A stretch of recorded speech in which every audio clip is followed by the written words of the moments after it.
Hey guys, I'm Dov, and today I'm back with more Total War Warhammer 2 online action. We're here today with the Warriors of Chaos. It's been a while since I've had a Big Bird game, so I figured we should get one in. Going to be facing up against the Wood Elves, which is one of the best factions for Big Bird to fight. Let's go ahead and take a look at the army compositions, and we can talk about a few specific things. So, of course, Sarthrel the Everwatcher, aka Big Bird. Let's talk about him for just a second. For those of you who are new to this guy, 60% physical resistance combined with 25% magical resistance means he's pretty much immune to magic missile-type attacks, which the Wood Elves have quite a few of. They don't have as many as they used to, granted. A lot of their, Blade Guards with Starfire Shafts and so on did lose their magical damage, but still, that missile resistance will be very important, seeing as Big Bird is a large target.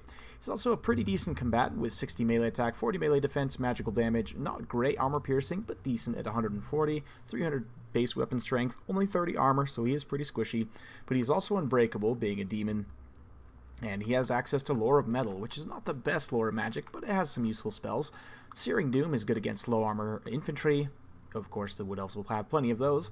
Plague of Rust is great against tree-type units, and Transmutation of Lead is a massive debuff that is pretty devastating to most Wood Elf units. In terms of the rest of the army, we've also got a Chaos Sorcerer, Lore of Fire, just in case of Durthu. Pretty much this guy is just here to cast Flaming Sword of Ruin, and potentially Cascading Fire Cloak as well, just to help us deal with Durthu. In terms of infantry, we've got a front line of 5 Marauders, a single aspiring champion for leadership support over on this side. We've got the Chaos Sorcerer for the Encourage on this side. 3 Chaos Chariots, which Chariots are very good against the Wood Elves, particularly the cheap light Chariots that are a little bit faster and that you can bring lots of. I really like these guys against the Wood Elves. They'll do a lot of impact damage and run through light infantry. We've also got 2 Marauders with throwing axes, again to help deal with spears, a unit of Chaos Poison Warhounds just to kind of tie things up, and that's pretty much it. For my opponent's build, he's got 2 Wildwood Rangers, which is an interesting pick. You don't get to see these guys too much, but they are hidden in the woods. They have this special ability here that gives them a charge defense versus large and a plus 12 bonus versus large while they're standing in the woods, so they'll be able to definitely hold the line there. We've got Durthu, so definitely glad I brought Lore of Fire. Durthu is the one character on the Wood Elf roster that can really stand up to Big Bird toe-to-toe. In terms of infantry, we've got plenty of Eternal Guards. No shields here, just 4 Eternal Guards. We've got 2 Sword Dancers, and the main killing power of the army is here. 4 Way Watchers, and then for any of you guys who have played up against similar builds, you know how devastating 4 Way Watchers can be. These guys have massive armor-piercing missile damage, especially when under the effects of the Hawkish Precision. A little bit of a tongue twister there, but yeah, they could just absolutely nuke anything, especially 4 units. So I'm really glad I brought Big Bird because he's going to be relatively immune. Granted, these guys don't do magical missile damage, but he will be able to negate 60% of that fire.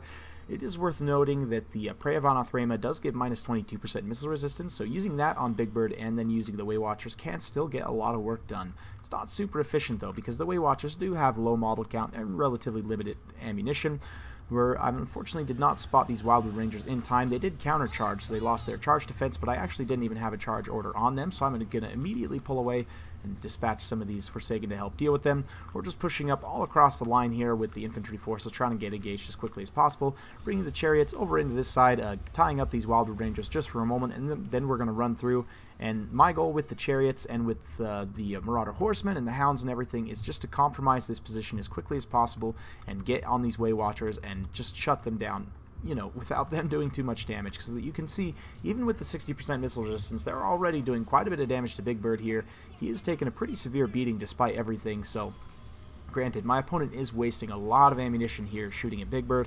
You can see a few misses there, and Big Bird's fast enough that if he strays side to side like this and kind of does that stutter step, he can definitely dodge a lot of shots here. Mainline engagement is underway. We've got Marauders fighting up against these Eternal Guards here. Marauders will honestly trade very, very well, and you can see one of my favorite looking units in the game, even if they aren't wildly effective. These Aspiring Champions coming in here to do their splash attacks, and definitely they'll be good against low armor targets.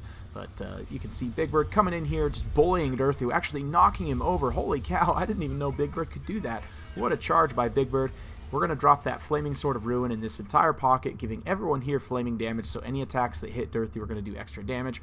We've also dropped an upgraded Plague of Rust on Durthu, bringing his armor down to only 30, so as much as possible, we're trying to negate all of Durthu's defensive stats here and just put him in an absolute trash can. He did get a Wiston's Wild form to give him a little bit more armor, but Big Bird just coming in there and getting another slam on him. Big Bird, you know, he's all hunched over and is a little bit shorter than Durthu, but it's definitely a kaiju battle up in here. You can see the Chariots are just rolling back and forth, though, and we have got the Marauder Horsemen onto these Way Watchers here in the back line, so shutting down these Way Watchers is absolutely critical. You can see just pure chaos in the back line, no pun intended, with the Chariots just kind of swinging every direction. A lot of the Way Watchers having been routed off and rallying, have lost a lot of their unit models, though, and therefore a lot of their ammunition.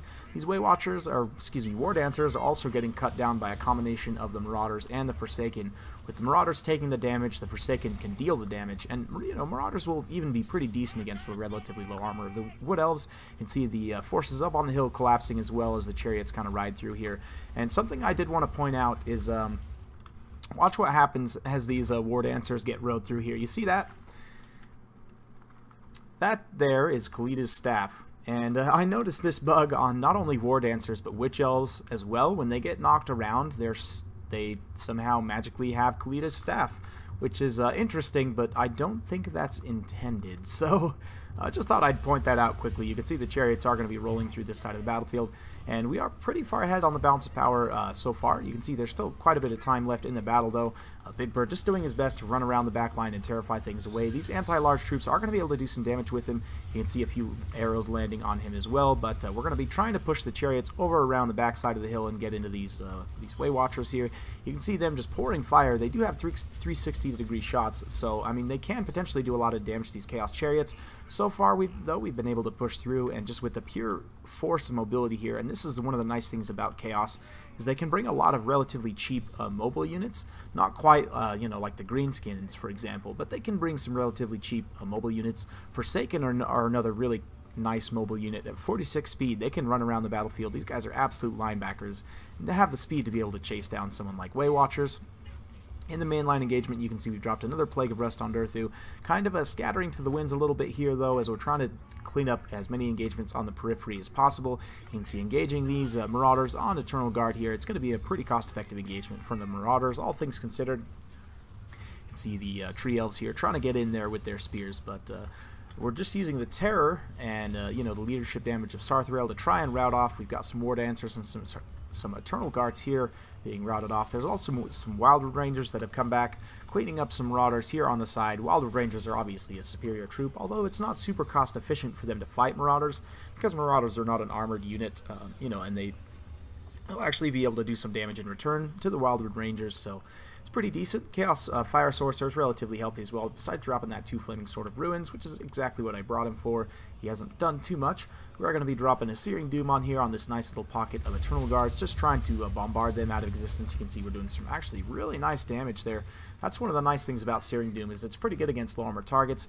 You can see a pocket has formed here of the Wood Elf forces, though, and my mobile Chaos forces are going to be pushing towards here. We do have a few Chariots left. 1 unit has been destroyed, but 2 units left still standing. You can see Durthu's trudging through the woods trying to get on here, but we're going to be able to do some nice impact damage on those Wildwood Rangers, as well as these Eternal Guards as well, and immediately get back onto the Way Watchers, which is the ultimate target. So very good stuff. Big Bird and company just kind of cleaning things up on the periphery. So we'll go ahead and fast forward a little bit through this late game engagement here as Big Bird kind of pushes some of these forces off the side of the map here. And we just kind of rally things. The Chariots are doing as much cycle charging as possible. And basically, I'm trying to take out all of the support units for Durthu. So when I finally bring in Big Bird and this little squad here, we can just, you know, finish him off as quickly as possible. So just fast forwarding through the endgame here as the Chariots kind of run down the last of the Wood Elf infantry. You can see Wildwood Rangers and Way Watchers being routed off the side here. We're bringing the last of the Chaos Horde up and over the hill. You can see Big Bird cresting the hill majestically there as he prepares to engage on Adurthu. And yeah, we're going to get these Marauders in here first of all. They probably will tear a route away relatively quickly, but we're also bringing in the Chaos Chariots to do a little bit of a rear charge here, so maybe we can distract some of Adurthu's attack animations. Once again, I'm going to be dropping that Flaming Sword of Ruin combined with just a regular, it looks like actually Wisdom's Wild Form being cast there, so that's a nice counter to Plague of Rust, all things considered. You can see Adurthu back down to his 100 natural armor, but with the Flaming Sword of Ruin and everything, and Big Bird just coming in and laying another great tackle on him. He's going to be taking a lot of damage here, and most importantly, his leadership is not going to be able to hold up to all this. Big Bird pecking him in the back is really uncomfortable, so he is going to rout off relatively shortly. Yeah, you can see he's taking a lot of damage here, so very well played to my opponent. He said it was one of his first online battles, and all things considered, he played pretty well. Of course, allocating this much funds to expensive skirmishers is going to be hard to protect, especially against somebody as mobile as Chaos can be. Big Bird is a natural counter here, so I do like the pick of Adurthu to help counter Big Bird, but I can also bring Lore of Fire to help counter Adurthu, so, you know, it's definitely a back and forth type deal.